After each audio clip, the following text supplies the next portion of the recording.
Magandang araw sa inyong lahat, mga kaibigan ko dito, mga kapuntos, mga ka-straight to the point ko dito.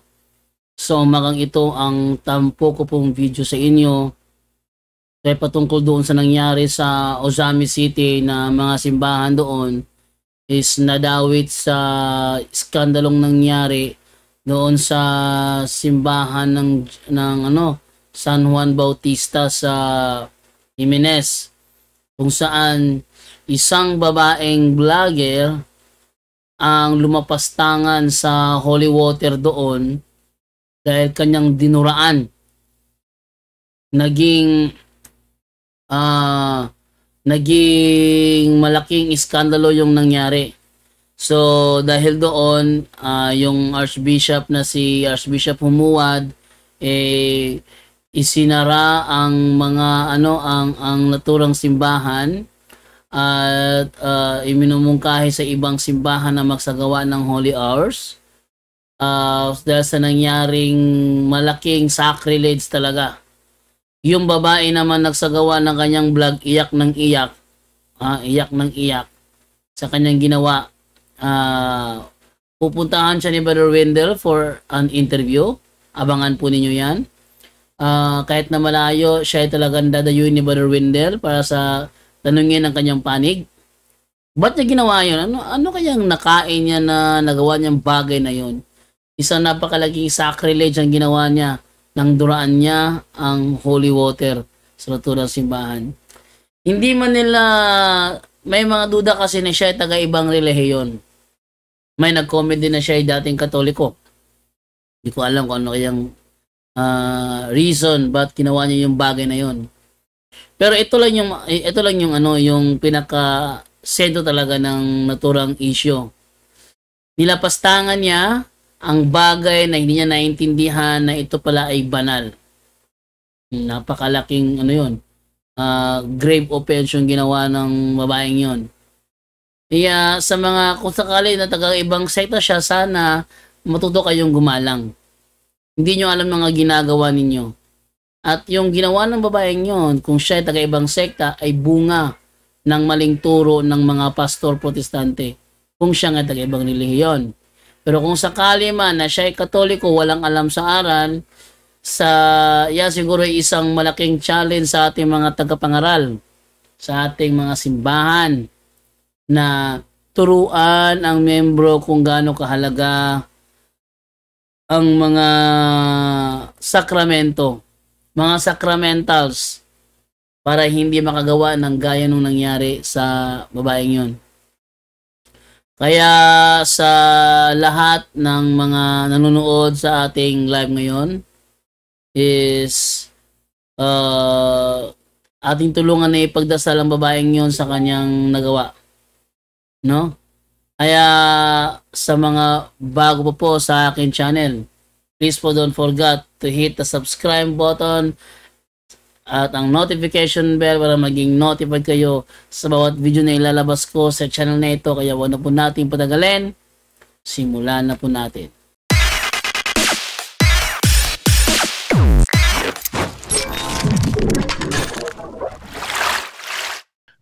Welcome. Sa pagkakataong ito, ating tatalakayin itong nag-viral na video sa isang hindi Katoliko umano ito, no, na pumasok sa simbahan ng St. John the Baptist. Meron pang naka-schedule ngayong Saturday na sport feast sa naturang lugar sa mga lay ministers. Di na matuloy dahil pinasirado ang naturang simbahan. Kung kailan, di pa alam kailan buksan ayon kay Archbishop Martin Humuad. No? So ito nangyari sa aming Archdiocese, mga kapatid, sa Jimenez. Yung Jimenez, naalala niyo yung KMGS na may langka na namatay? Doon yon nangyari. No? So tatalakayin natin ito, mga kapatid. Sa komento, Wala din ko naluwag. Mama ko dito, wala may tao nakasunod sa ako. Ang gusto ko mga ipasaylo sa tanan nga Katoliko kung nakuan man gali sa inyo ang mga nakasala ko. Mga ko pasaylo pero wala din ko nakuha ng luwa dito. Yama-yamaan o gipanawas-tawasan ang maong simbahan, maong nga kini atong iuli kung atong ihalan ngadto sa Ginoo pag-usap kay ang palaod sa simbahan mao man gayon ang kaluwasan sa tao. Pero kung adunay magbinuang sa maong kaluwasan, doon na po tayo responsibilidad.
Pasaylo sa tanan nga Katoliko kung nakuan man gali sa inyo ang mga nakasala ko. Mga ko pasaylo pero wala din ko nakuha ng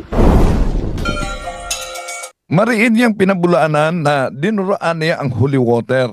No? Di daw umano niya yun ginawa. Pero umingi siya ng tawad sa mga Katoliko. Ba't kaya doon siya nag-video? Vlogger ito at huwag niyo na lang silipin ang kanyang site dahil yung mga video di talaga kaya-aya, no, na napansin natin, no. So siguro ginawa niya para mag-viral siya, no. Ito ang kanyang paliwanag, Cebuano ito mga kapatid, kaya isasali natin ito. nandoon sa alam sa kasayuran sa tanang taon sa Jimenez. Wala din ko naluwa dito. So para sa kaalaman umano sa lahat na mga Katoliko, di daw umano totoo na dinuraan niya. Pero ang dami, nag-viral talaga itong video ito dahil sa nakita ng karamihan. Ito. Sa kumbento. Wala din ko naluwa. Mama ko dito. Wala may So sa kumbento. So di niya alam na iba yung rektore, yung tinatawag na kumbento, at simbahan. So sa simbahan talaga yan sa pagpasok, no? tao nakasunod sa ako. So di talaga umano siya, di umano niya dinuraan dahil may tao umanong kasunod sa kanya. Gusto ko mga ipasaylo sa Gusto siyang umingi ng kapatawaran sa tanan nga Katoliko kung sa lahat ng mga Katoliko. nakuan man gali sa inyo ang mga nakasala ko. Mga ko Kung para sa mga Katoliko, nagkasala siya. pasaylo pero wala din ko nakuha ng luwa dito. So di talaga umano niya dinuraan umano ang holy water. Inilit magaling na yun ako ang videos pag-upload at to. Dinilit umano niya agad ang kaniyang video nang na-upload niya ito. Di ko gusto mukalat to kay Gina. Di siya gustong kumalat yung video na yan, nag-viral na talaga. Mali daw maayo. Before that, Kahit dinilit niya, may mga nakasave sa naturang video at nag-viral. atong Domingo, gidelete yun to guys. Dili ko nalunga ko dito na may tao pa makita niyo sa video nga. So, di totoo umano na dinuraan niya dahil may ibang tao na makikita umano sa video. Nalunga pa ko wala pa ko nalunga. Kung ito mga ilo, magpasaylo ninyo tanan ko. So, hingi lang umano siya ng kapatawaran sa lahat. Nakuha magaling ko sa akong video. Kung ano man ang may kaugnayan sa kanyang video. Pero matulid ko si Balon niya, bra. So pupunta umano siya. Tinawagan ko si Manuel, ang production director sa DXDD na under ko noong ako'y production director dahil siya ang nag-attend dito sa solemn rite sa closing ng simbahan. Kung na-interview ba niya ang babaeng ito, hindi pala niya na-interview pa. So bukas siguro, subukan nating ma-interview siya. Kamu isli na usay. Yung father sa tanang kwan sa Katoliko. So punta siya sa simbahan umano at sabi ni Manuel kanina, tinawagan ko, na nagpunta talaga itong babaeng ito sa simbahan. Dalawin ko ninyo guys, sabi kayo sa tanan. Sorry umano sa lahat. Dili na pumunta kunti ka na sa So di na niya ulitin pa na magsagawa ng content sa loob ng simbahan. simbahan. Yon ang inilabas niyang video kanina. Kanina pa lang. Okay? Giyama-yamaan o gipanamas-tamasan Si Archbishop Martin Humuad, ang aming arsobispo dito sa Archdiocese of Osamis, mga kapatid, Metropolitan ng Katedral, Immaculate Conception. Ito ay sa solemn rite ng pagsarado sa simbahan. So imagine, buong Archdiocese damay. Bakit? Sa mga nagsisimba ng Dilimas, walang nangyaring misa kanina, sa katedral. Dahil lahat ng mga pare ay nagpunta doon sa Jimenez. ang maong simbahan mao nga kini atong iuli ug atong ihalad.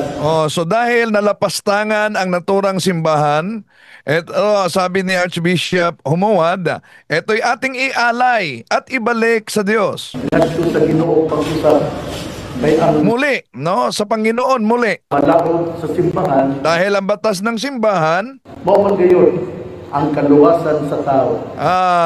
ang kaligtasan ng tao. Yan talaga ang primary na batas ng simbahan. Salus animarum suprema lex. The salvation of the souls is the supreme law. Okay, tuloy natin. Pero kung adunay magbinuang sa maong kaluwasan, At pag may magsagawa ng paglapastangan sa kaligtasan, doon na po tayo responsibilidad. meron tayong responsibilidad. Mo na nga ani ang mga kaparian, So damay lahat. Walang misa sa katedral kanina. Dahil lahat ng mga pare at sa ibang mga parokya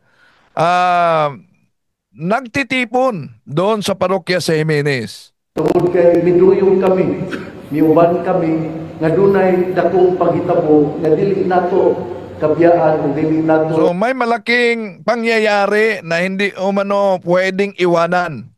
ingnon nga ihikling lang. Importante kayo kini. Ito'y napaka-importante talaga. Hindi pwedeng ibaliwala umano itong pangyayaring ito. Humani ini, humani ato nga pagpundok nato kining simbahan kinahanglan man nga siraduan. So pagkatapos umano sa pagtitipon na ito, sabi ni Archbishop Humuad, ang buong simbahan, itong simbahang ito ay isasarado. Kinahanglan man nga walay liturgical o misa Walang misa na maganap. paghimuon dinhi until further notice. So di pa alam kung kailan ito muling buksan. Dahil until further notice. Nga naman, aron inyong mahibawan nga ang simbahan balaan Oh, bakit umano ginawa ito? Upang malaman ng karamihan na ang simbahan ay banal. dili na to panamas-tamasan. At hindi natin ito lalapastanganin. Ang pagluwa o paghimong mga dautan, labi na kung kini, murag isibya yun sa social media. Oh, ang paggawa ng mga kasamaan, lalo na ito'y kumakalat sa social media. Usa kini kabinuang nga buhat, nga dili na to palabyon. Oh, so isa itong lapastangan na gawa na hindi pwede umanong padadaanin lamang. Mao nga ang mga kaparian, aniya kami, uban nako Oh, so 'yon ang dahilan kung ang mga kaparian ay nagsama-sama ngayon kasama ni Archbishop Martin Humuad at sa lahat no na Keoria sa Archdiocese of Osamis. So ito ang bahagi sa ritual ng pagsarado. Ang giving ko karon mao kini usa ka ritual. Si Father Rolly Lagada ang parish priest ng parokya sa San Juan de Baptist, Jimenez. Siya ang parish priest, no? Katabi niya ang parochial vicar, yung katabi niya na parochial vicar, siya ang spiritual director sa Archdiocese ng Catholic Faith Defender, si Father Rodinas. Nahita po ko na dunay na namas-tamas. Oh, so sabi ni Father Rolly Lagada dito, ang parish priest mga kapatid, na bago lang may nangyaring paglapastangan sa simbahan. Sa pagkabalaan sa atong simbahan. Kini nga ito ang mo karon dili aksyon apan pagpakita kung sa importante o sa pagkabalaan ng simbahan. Oh, so ang ginawa na ito umano upang ipakita kung ano kaimportante at kabanal ang simbahan. Ang atong gihon karon pahinomdom na ito nga ato ang balaan ang Oh, so ang ginagawa umano kanina mga kapatid ay pagpaalala na gawin nating banal ang ato ang simbahan. ang ating simbahan. Muli nga pagtakop na ito siguro malalong ka o ang katilipan. So sa ating pagtitipon umano, dapat tayo'y magmuni-muni na ang buong sambayanan mamalandong sa pununsay at kung nakontribute na pagpanamas-tamas o sa so dapat din magmuni-muni kung ano ang ating nagawa, lalo na sa paglapastangan pagkabalaan sa ato ang simbahan. sa banal nating simbahan.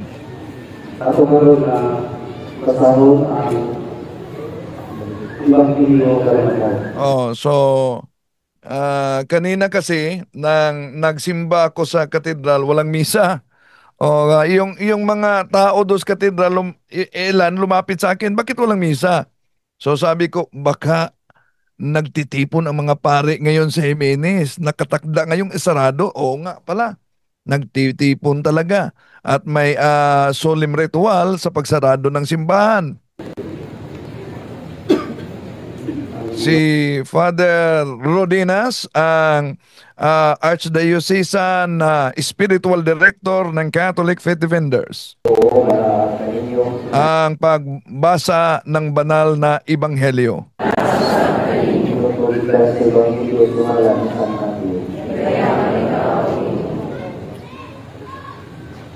Punya dipasahkan Yesus ang mga binunaan sa kayan, ipanganiran nato sa tamang sarangan. Ito ang Ebanghelyo na binasa kanina ni kapatid na so di ko na lang isasalin. Tao ang mga tao. Tapos niya palakta ang mga tao. Ito nga siya nga naglusara sa kapuntod aron pag-ampo. Kung sa pagkagabi na, si Jesus naglusara dito. Niya tugmura ang sakayan dito na sa raw ikuso-puso sa mga balon. Kaya ang hangin sumsumon man. Sa may alas 3 na sa kadlaw, si Jesus ngadto kanila na naglakaw sa tubig. Sa pagkita sa mga tinunan kaniya, naglakaw sa tubig, nangahandog sila pag-ayo. Ana ay multo, ingon sila. Kung nanyagin sila sa kalisan, si Jesus ningon kanila, ayaw ko maghandog, ako kini. Kunya si Pedro ningon, Ginoo, kung ikaw ka na, palakta ako sa tubig nga na kanimo. Dali nga rin, itubag si Jesus. Busa ikawas si Pedro sa kaya naglakaw sa tubig na tukang Jesus. Apan sa pagkamatiko niya sa hangin, nahandog siya magsugod pagkaunod. Ginoo, luwasa ako, isinggit siya. Diyan niya, idawat siya ni Jesus, ibira o ingon si Jesus kanila. Pagkadiyo tayo sa inyong pagtuo, nganong nagluwa-luwa ka man. Kung nanakais ng luwa sa sakayan, umiluran ang hangin. Ang mga tinunan nga dito sa sakayan, isimba kang Isus ulingon, ikaw gayon ang anak sa Diyos. Mitabok sila sa lanaw o bidunggo sa Hinisaret. Kung si Isus na ilan sa mga tao, busa, ipakuha nila ang mga masakiton sa kasikbit nga kayutaan o gilagidalagat to kang Isus. Mihangyo sila kaniya nga pahikapon ang mga masakiton diyan na lang sa sinsit sa iyang bisti o ang tanan nga nakahikap niini na ayon. Ang Ebanghelyo sa Ginoo. Maigsoon, may hapon na tutanan. Si Archbishop Martin Humuan, ang aming arsobispo. Inyo nakita nga aniyang mga kaparian, aniyang pura-paruko, dini sa mga parokya, Padre Rolly, o iyang kaabag, si Padre Ramil, aniyang po na itong Vicario General. So sabi ni Archbishop Martin, nakita ninyo nandito ang lahat ng mga kaparian, ang Parish Priest, ang Parochial Vicar, ang Vicar General. Monsignor Buenaro Jr., aniyang usabang atong Chancellor, ang Economos, ang Diocese of Samis, si Father Jason Panagito. Aniyang po ng Padre, si Father Daniel Rolinas, Father Victor Sereno, si Father Darren Rosales, si Father Archer Bokia, si Father Dexter Manuelos, si Father Edgardo Ponce, si Father Emmanuel Pujutan, si Father Nestor Duhilan, si Father Ender Reville, si Father Lani Sereno, si Father Lani Sereno, ang administrator ng katedral namin ngayon, at siya ang presidente ng mga kaparian sa Osamis. Sunday Committee, si Father Ondo Roma. Inyong nakita nga naman yun nga, niyaong yun ang mga kaparian. So sabi sa mga di makaunawa ng Cebuano, wag lang mag-react ang mga Cebuano dahil pag ang Cebuano kasi isasalin natin, mag-react yung mga Cebuano, wag niyo nang isalin na Tagalog. Dami kasing mga Tagalog na di makaunawa ng Cebuano. So, sabi ni Archbishop Martin, bakit nakita ninyo nandito ngayon ang lahat ng mga kaparian? Ato nga paghimuon, usa kini kakabahin sa atong pagtuo. Ang ating ginagawa ngayon ay isang bahagi ng ating pananampalataya. O dili kini dula-dula lang. At hindi ito laro lamang. Giyama-yamaan o gipanamass-tamasan ang maong simbahan. So nilapastangan nan ang ating itong simbahan. Mao nga kini atong iuli o atong ihalad ngadto sa Ginoo pag-usab. At ito'y ating ibalik at ialay natin sa Panginoon muli. Kay ang balaod sa simbahan mao man gayon ang kaluwasan sa tao. Iyon. Ang batas ng simbahan ay ang kaligtasan ng tao. Salus animarum suprema lex. The salvation of the souls is the supreme law. Pero kung adunay magbinuang sa maong kaluwasan, doon na po tayo responsibilidad. So kung may lapastanganin itong ating kaligtasan, meron tayong responsibilidad. Mo na nga ani ang mga kaparian, tungod kay miduyong kami, niuban kami, nga dunay dakong paghitabo, nga dili nato kabiyaan, dili nato ingnon nga isaligi ihikli. So nandito ang lahat ng mga kaparian dahil ah, may mga malaking pangyayari na di dapat ibaliwala umano. Lang, importante kayo kini. Gani, kumani ini, kumani ato nga pagpundok nato kining simbahan, Pagkatapos sa pagtitipong ito, ang simbahang ito kinahanglan man nga siraduan, ay kailangang isarado.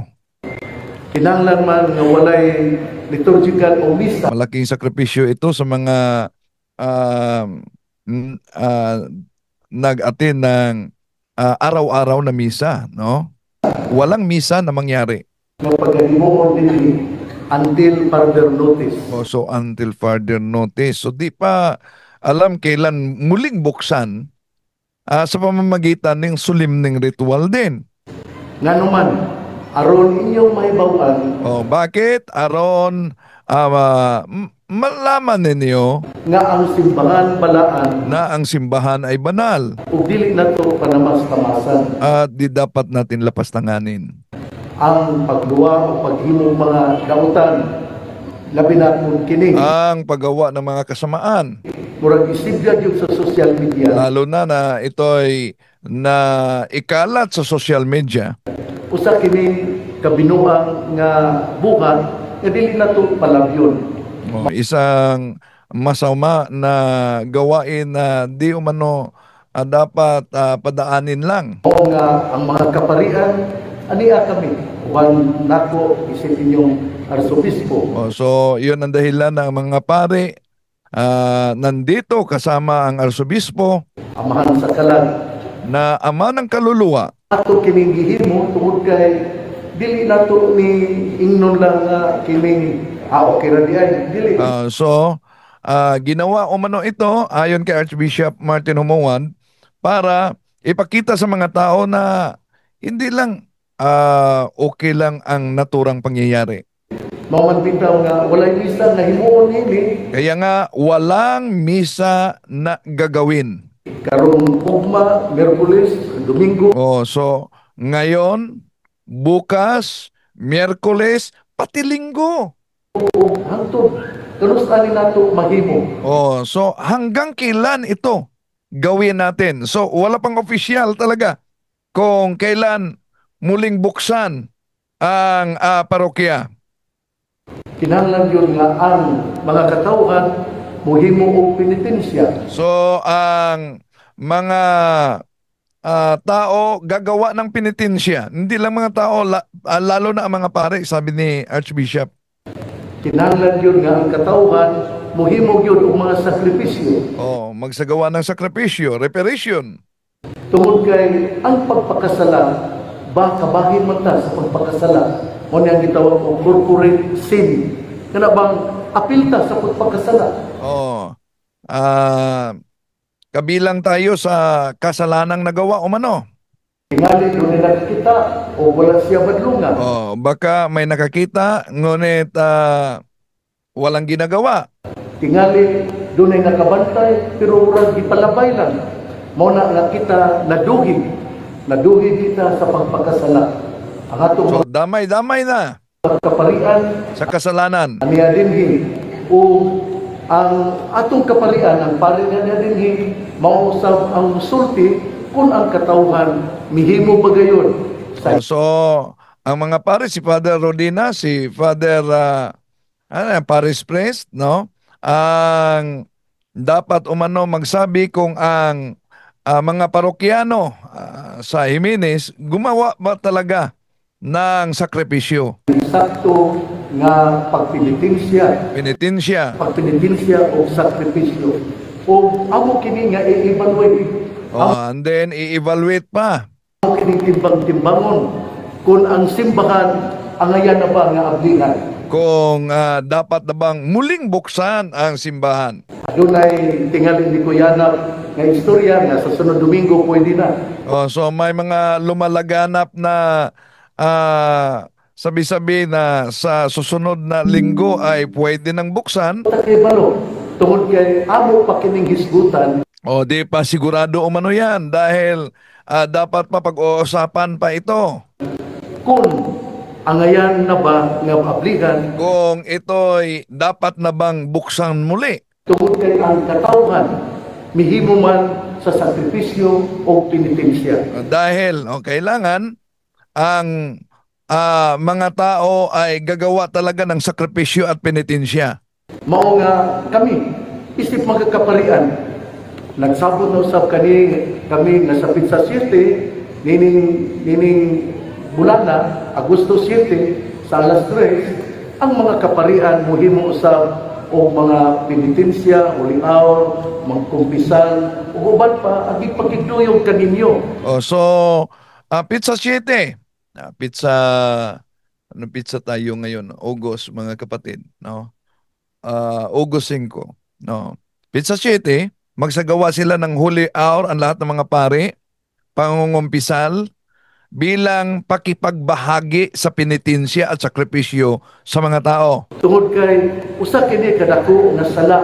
Dahil isa itong malaking kasalanan. Ano kayang relihiyon ito? Bukas, subukan natin na ma-interview. Usa kini kadako nga kalapasan nga nahimo. Mao na nga ang mga So, malaki talagang kasalanan ito. kaparian mohimo niini. Kaya, di lang ang mga tao, ang mga pare, magsagawa din ng sakripisyo daw. Tingali ako pong hangyoon ang atong pagdikura nga himo usab og mga huling hour uban pa So ang Paris Priest, Father Rolly Lagada, at ang parochial vicar, no? Dapat magsagawa din umano ng holy hour. maugma o hangtod kanusa Bukas at hanggang kilan. basta adunay makita nga ang katawhan sa tibuok nga parokya sa sa Jimenez naghimo gayon sa penitensya. Basta may makita na ang buong parokya sa Jimenez nagsagawa ng penitensya. Mingon mo nga, uy, wala pa may magbinuan ka na raman siya. Pero sanglit kita. So sabi ni Archbishop Martin, baka sabihin ninyo, hindi naman namin ginagawa yan. Siya lang ang gumagawa niyan. Usaman ka people of God o unsa ang nahitabo sa kinatibuk-an apektado man gyud ta. So ano ang nangyari sa kabuuan? Apektado umano tayo. Nga walay misa nga paghimuon hangtod sa Domingo o hangtod kanusa. So wala pang desisyon kailan ito muling buksan. Kahit ngayong linggo, walang misa na mangyari sa parokya ni San Juan de Baptist sa Jimenez. Amo ka nang i-evaluate sa tibuok nga archdiocese kamo pa ang gihimuan niini. Sa buong archdiocese, sa liderato ni Archbishop Martin Humawad, ang Jimenez lang ang ginawa na isarado, may solemning ritual. Pero noon, sa panahon ni Archbishop Jesus Dosado, meron isang parokya sa siyudad ng Tanggob noon. Okay, tuloy natin. Atong sinaduan ang mao nga simbahan. Nya makaluluoy kay kamo maduhig man walay misa aron So nakakaawa talaga dahil damay umano ang mga tao. inyong mabati nga ato gyud diay nga panggaon ang simbahan.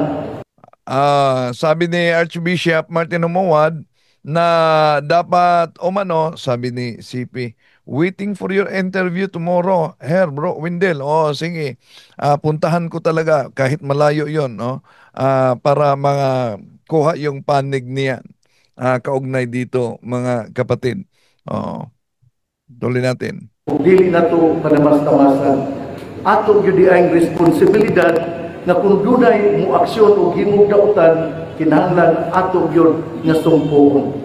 So responsibilidad ng bawat isa na kung may gumawa ng kasamaan, dapat din meron tayong aksyon. Ug mao kini ang atong panagtapok. At ito ang ating pagtitipon ngayon Aron kita mahibalo nga duna gyud tay responsibilidad. upang malaman ng karamihan na meron tayong responsibilidad. Kapwa ko, pananagutan ko nga ako yung tubagon ang atong isig katao. Pananagutan ko ang kapwa ko. Nga nagtapok ta labi na gyud dining mga batan-on nga niya karon. Hinumdumi gyud ninyo nga dili gyud ta makayama-yama, dili gyud ta makahimo og mga dautan sulod sa simbahan. Lalo na sa mga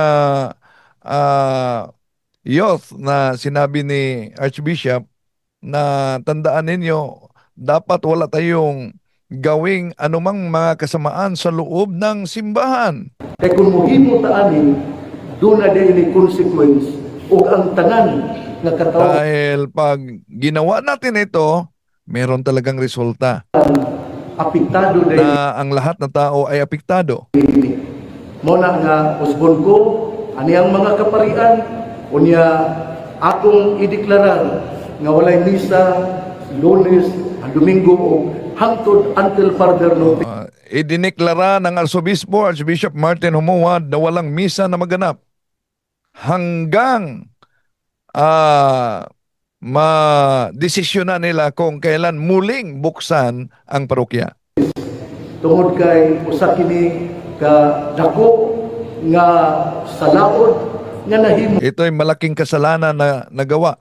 Dili lang Ano kayang religion nito? No? Tingnan natin. Bukas puntahan natin sa area nila. sa usa ka tawo kung dili apektado ang katawhan tungod sa gitawag og corporate sin.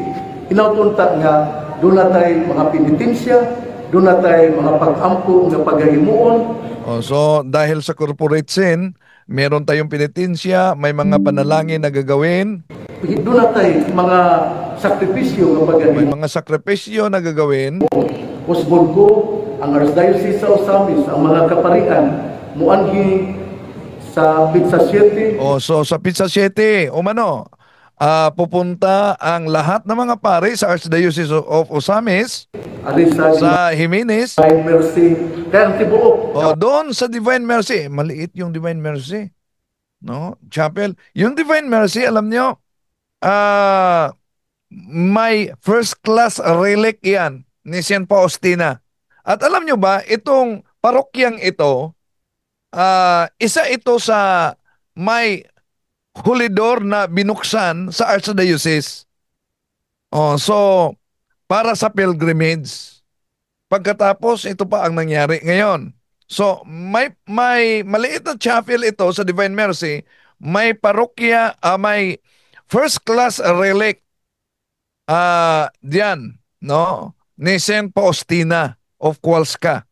Si the late Edwin, yung kasama namin sa may radio program din yan sa Station DXDD, ang nagkuha sa relic doon mismo sa Pulan. Kapilya man sa tibuok, ang mga kapilyang mga barangay, wala may buhaton nga mga communal prayer tungod sa So, pati na ang mga kapilya under sa naturang parokya.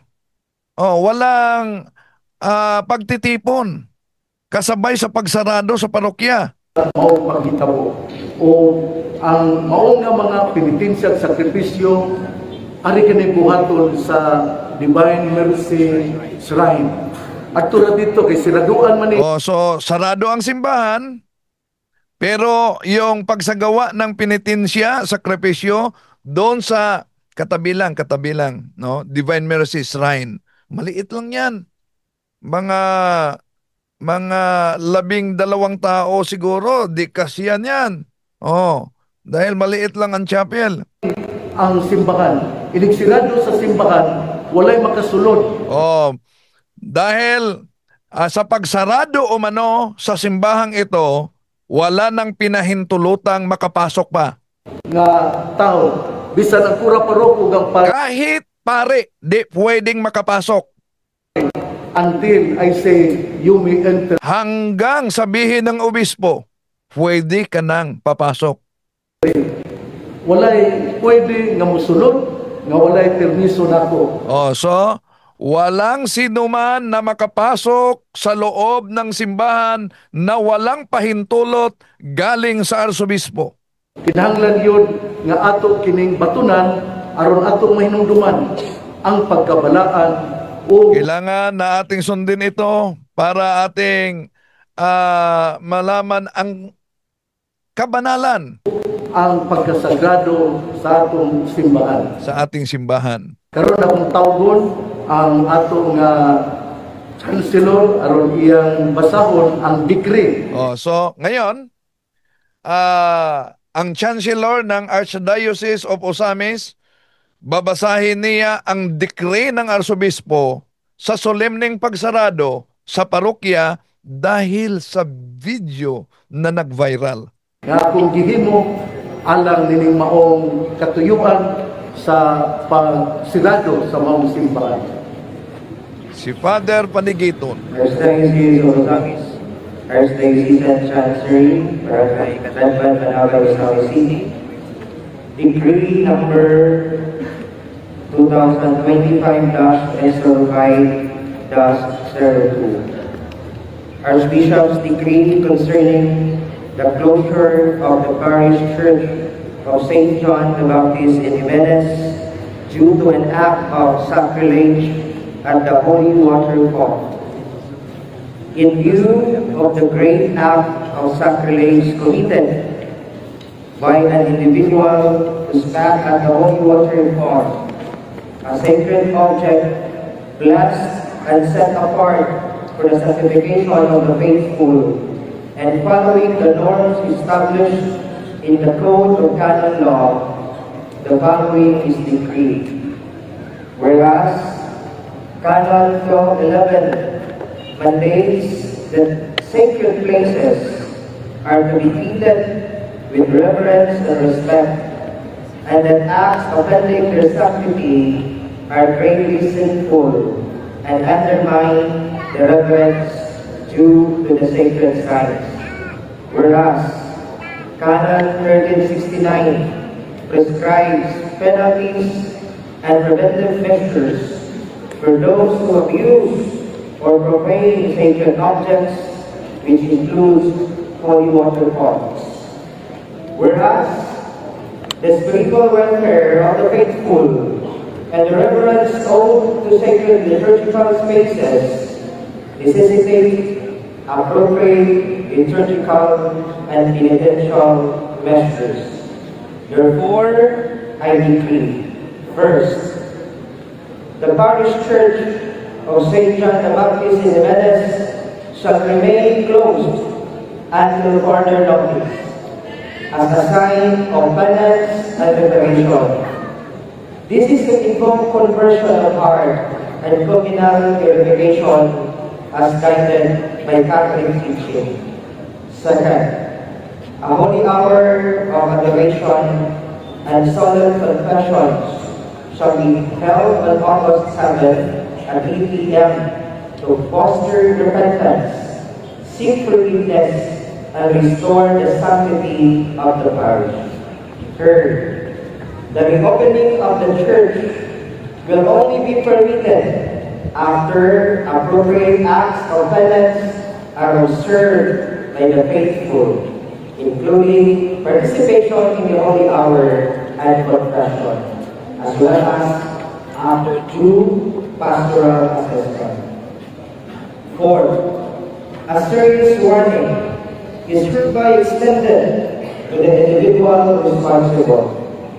The act of profaning sacred objects, such as the holy water fall, constitutes great sin and desecration, and incurs not only ecclesiastical penalties, but endangers the sinner's communion with the Church of God. Immediate confession and sincere repentance are required to restore one's standing in the community of faith. Lastly, this decree shall be communicated publicly by the parish clergy, posted at the church, and published in local Catholic communication channels. By this decree, may the faithful be reminded that sacred objects and places are vessels of God's grace and deserve our utmost respect and reverence. Let us all renew our commitment to holiness, reverence, and communal harmony. Given under my hand and the seal of the Archdiocese of Rosario this 5th day of August 2025 on the dedication of the Basilica of St. Mary Major.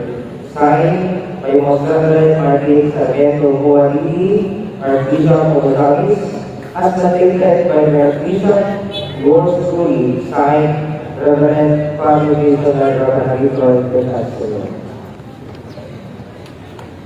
Inyong nadugo, ang maong degree na tayo gitawag o reparation, na tayo gitawag o Sabi ni Archbishop na pakinggan ninyo ang decree, meron tayong tinatawag na reparation. Yung tinatawag reparation to the damage. Buong sambayanang Katoliko ay bahagi nito. panagtakbo, panagtigo, di ang katawan muhimo sa huling araw o Ang mga sumasampalataya magsagawa ng holy hour, umpisan mangungumpisal. o ang ibarito kini sa mga kapalikan kung ayan na ba nga aplihan mag-usap ang maong simbahan. Ako gihangin usap ang St. John the Baptist School, labi ng mga kabataan nga mga madre, ang iyong ko kamo nga muhimong yun o kini. So, ang paaralang Katoliko din, nasa St. John the Baptist School, mga madre at ang mga mag-aaral, nakiusap ang arsobispo na magsagawa din sila ng reparation. Prayer for reparation. Prayer for reparation. Nga kinahanglan nga doon na po'y pangumpisan na pag-buhaton. So, kailangan na may pangungumpisal din na gawin. Maghilom kita o mahayag kagpasaylo. Ito si Father Rodinas din isa. Ito si Father Victor Serino, ang aming Chief Exorcist sa Diocese. Na makita ninyo. Sa Ginoo, sa atong mga kalamasan. Ang Vicar General namin, ang ato si Father nakita Rosales, ng mga nautan. Pero naghilom lang kita. CEO ng Station DXDD. O ginaupunta. Naging atong pagpangayo pa sa iyo, dawatong din sa Ginoo. Manghilom kita sa mga Diyo o atong basulan ang atong pagkamasala. Hingi tayo ng kapatawaran sa Panginoon. Ito ang bahagi.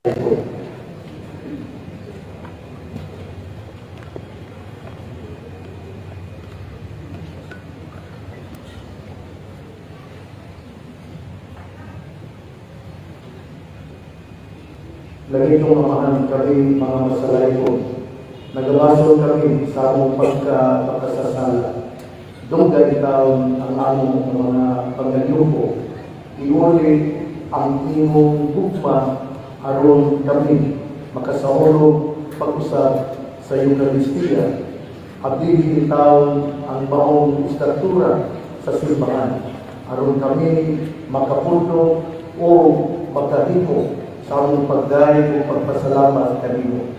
Usbon ko kanimo Ginoo, atubangan ng katawhan, nangayon kong nangayon ko, naunta pasayoon mo kami sa among mga kasaymanan. Labaw sa tanan, mupadayon kami sa paghinursol o pag-imo sa mga butang na adunay kalabilitan sa katuyuan sa pag-usap sa among kinabuhi.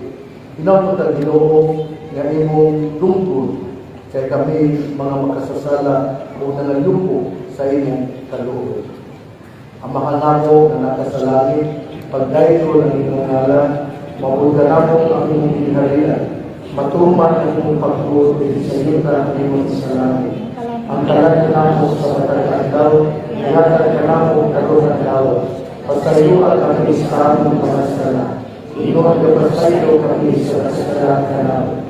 Hindi ko kami itugyan sa balay, inunuan wasa kami sa katakan. Maghimaya ka Maria, na puno ka sa grasya, ang iyong Diyos anaan kami. Lahat ikaw sa pangaway ka na, lahat sa pangkuka sa tiyan mo na si Jesus. Santa Maria, inahan ka sa Diyos, iyak mo kami magkasasala, karon sa oras sa aming kamatay. Maya sa mahal sa anak sa Espiritu Santo,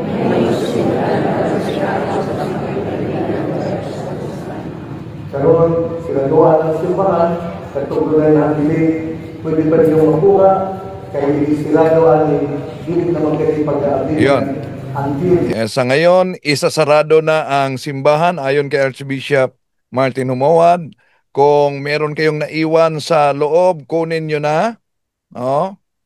Ngayon, dahil pag masarado ito, walang sino mang pinahintulutang makapasok kahit pare. I say it will be open. Usa sa tunay na habilin, palihog, kuhaan ninyo, ipapalong ang mga sugat daan. Pag may naiwan, kunin nyo na at patayin ang lahat ng mga ilaw ayon kay Archbishop Martin Humawad.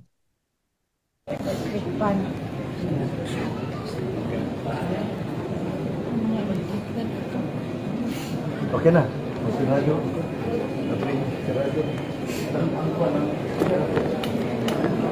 May nag-comment dito na sampahan umano ng kaso na offending of to religious feeling. Hindi po maaari yan dahil absent ang mga elements sa naturang kaso. Offending of religious feeling. Kung maalala niyo, si Father Winston Cabading at nagiging kasama ako, sinampahan na kami noon. Pero salamat sa Diyos, kahit sa puwerresyo, dismiss ang naturang kaso. Okay, tuloy natin.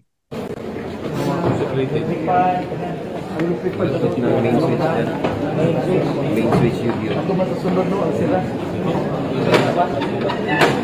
Asan sila? Sabi dito, paano daw umano, may nag-comment dito, paano daw umano makibahagi sa reparation? Magsagawa din kayo ng holy hour, no? Pangungumpisal, bahagi kayo sa reparation na gawin. Brother Wendell, kailan mo investigahan yung pagdura? Bukas. Sa mga kapatid natin na taga-Iminis na nagsubaybay ngayon, i-comment niyo kung alam nyo proper address sa naturang babae. Puntahan ko bukas. Sulod, Bishop.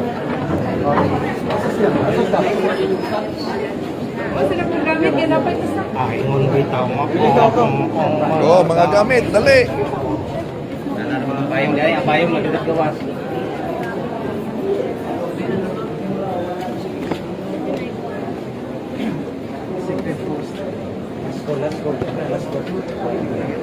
Wala na. Isasarado na. Wala pa eh, wala may presensya. Ay, okay niya. Ha?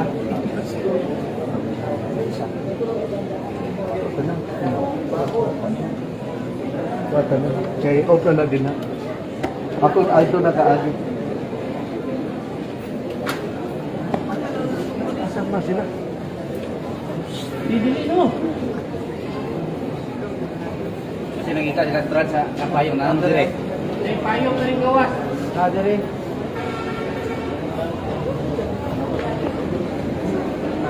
Payong dahil na dinara. Wala na muna. Okay na mo. Okay mo.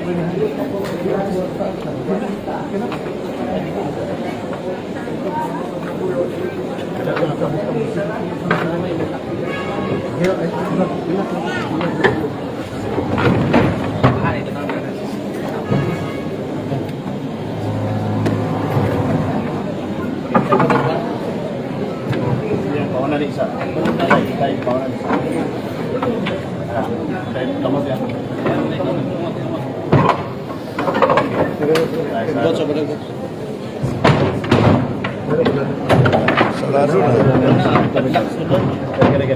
Kung kailan muling buksan, hindi pa natin alam. Okay. Sige, wala punta siya. Dito pa maliw po ano, lamisa rin yung tungo. Lamisa.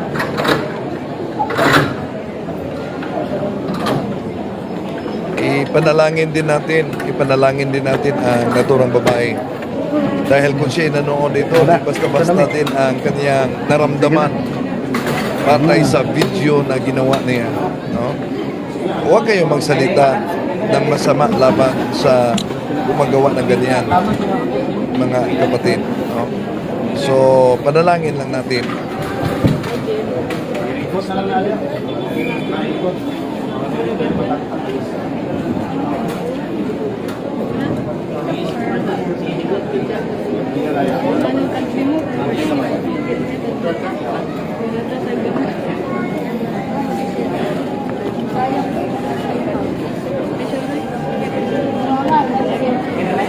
Ang temporaryo kapag pasenado sa parokya ni St. John the Baptist tungod sa mga hitabo. Yun, ang narinig ninyo, busis na ng kasama namin yan sa radio station, si Manuel Ronquillo, no? Cebuano kasi yung radio station namin. Ang ginawa, sabi niya, ay ang pagsarado dahil sa pangyayari. Magawin labang atong na dungog ang atong arsobispo sa Archdiocese sa Ozamis Archbishop Naka-live kasi ito kanina sa radio station. Martin Sarmiento Tabawa Treaty.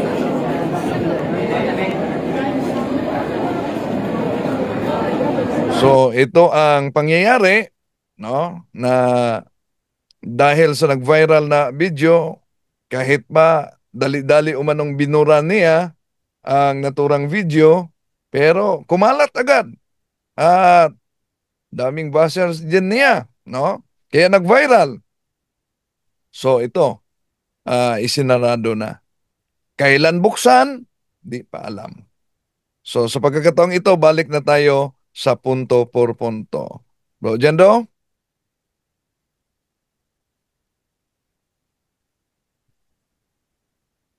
Hello? Alright, maraming salamat Brother Wendell. Nasaan yung main course natin? Baka nasarado din. Brother Janda, nasaan na you? Baka nagano naman to, tawag dito, nagpatimpla ng gata siguro kay Brother Wendell. So, grabe no, Brother Wendell, ganun pala talaga yung simbahan, no? Yes. Magulat. Pangalawa na parokya ito. Una, sa panahon ni Archbishop Jesus Dosado, the late Archbishop Jesus Dosado, dahil may kaibigan tayong pare na nag-treasure hunting sa kanilang parokya at natabunan pati na yung convent boy ba yun, kaya ganon din ang nangyari. Talagang sinasara ng simbahan, no? So, yan mga kapatid, talagang ang simbahan hindi po nagbibiro, no? Isipin po natin, no, ang nangyari. Dinuraan lang yung lagayan ng ano. So, anong sabi ni Archbishop? Pinapakita sa lahat na ang simbahan ay banal. So, hindi po pwedeng lapastanganin, mga kapatid. No, so sana magising po ang lahat, no, Katoliko man o hindi mga Katoliko. Ganyan po ang simbahan. Sabi nga sa Bible huwag ibigay sa aso ang mga bagay na banal. So sana maging leksyon ito sa lahat at huwag po basta-basta panamastamasan ang mga bagay na banal, mga kapatid. Yan, maraming salamat Brother Wendell sa napakagandang presentation. At lahat po kami ngayon ay natuto na hindi pala talaga dapat natin gawing laruan ang mga pinabanal ng simbahan, mga kapatid. So, tingnan natin kung may nag-raise ba ng hand dito sa punto por punto. Wala no? At tingnan naman natin dito kung may mga tanong.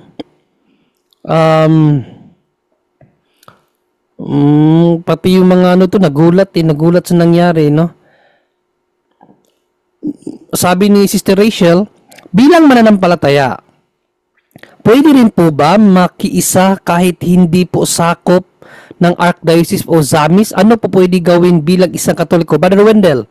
Yes, pwede, no? Kaya nga kung maalala ninyo, may prayer na ibinigay ang Mahal na Birhen Maria sa aparisyon sa mga bata. Ano ba yung prayer na yan? Sa harap ng Blessed Sacrament o Most Holy Trinity, Father, Son, and Holy Spirit, I adore you most and I offer to you the most precious body, blood, soul, and divinity of our Lord Jesus Christ, present in all tabernacles of the world, in reparation of our sins, in the may bahagi yan sa prayer, no? So ano ang dapat gawin ninyo para magiging kabahagi sa reparation to the damage?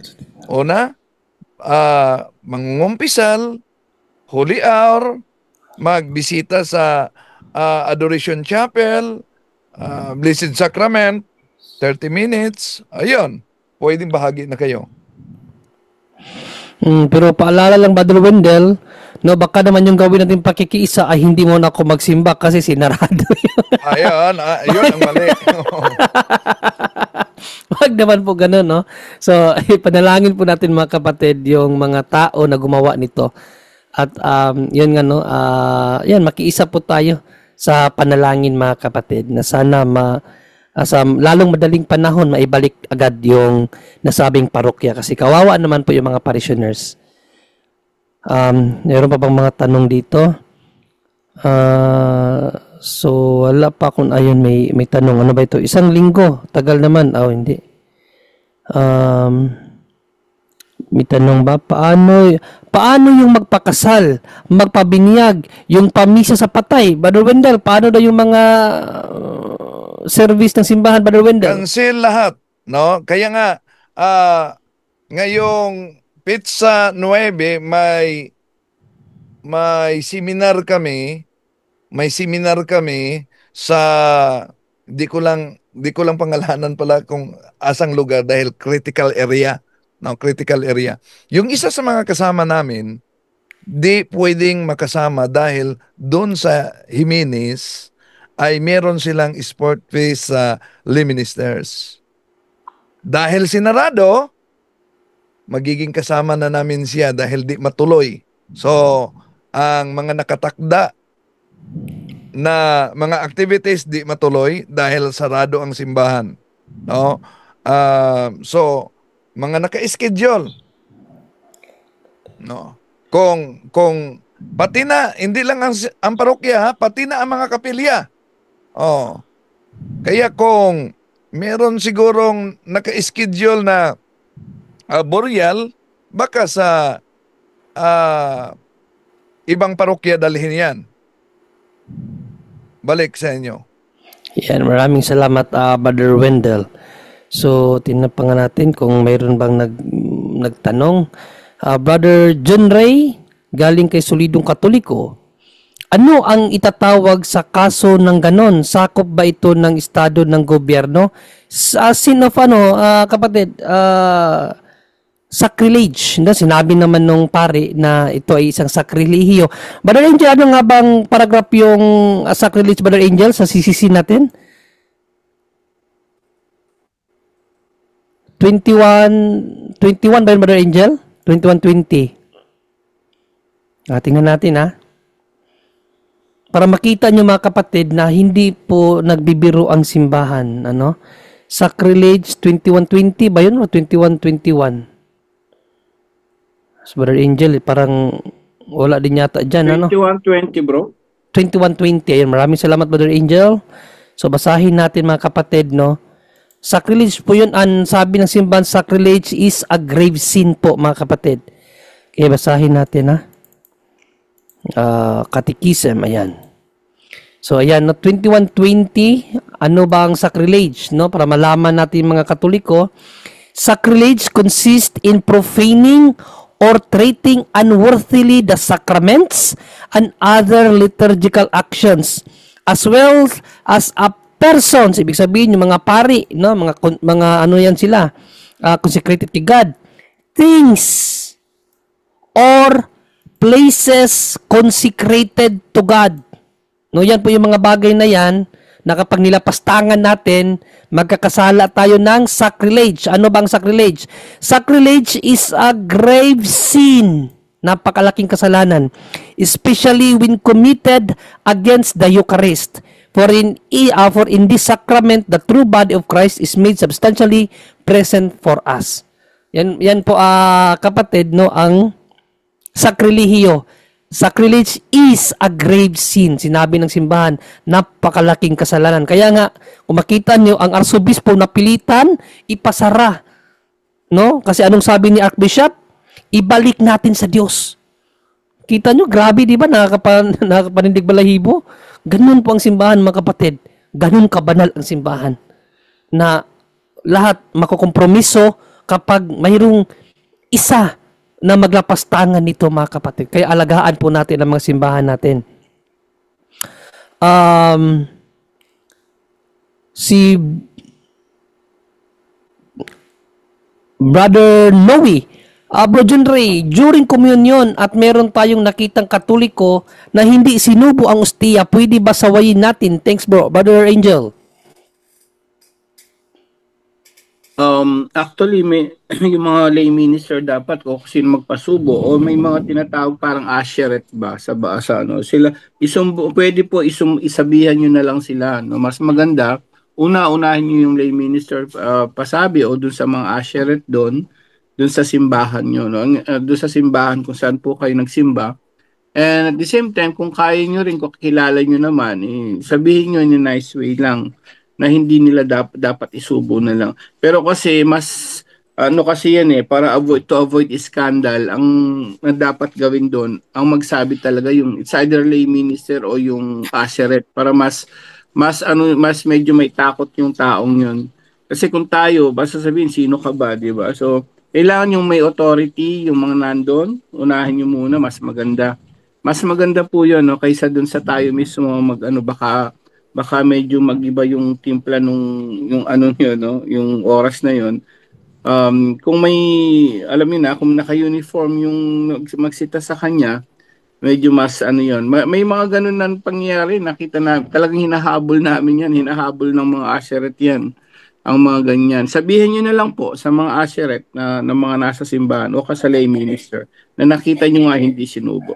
Yun po, kapatid. Maraming salamat, Brother Angel. At kay sabi ni Sister Myrna Marvel, pwede din po ba na isama sa intention sa aming Daily Divine Mercy Chaplet at 3 p.m.? Yes po, Sister. Yun po ang panawagan ng simbahan, no, na makiisa tayo sa mga ganitong pangyayari. No? Pray for the conversion of all sinners, Sister Myrna. Francis 5291, bro, good evening. Anong kaibahan ng Archdiocese at Diocese? Salamat. Brother Wendell, ano daw ang kaibahan ng Archdiocese sa Diocese, Brother Wendell? Okay. Ang Archdiocese, nandyan ang Archbishop.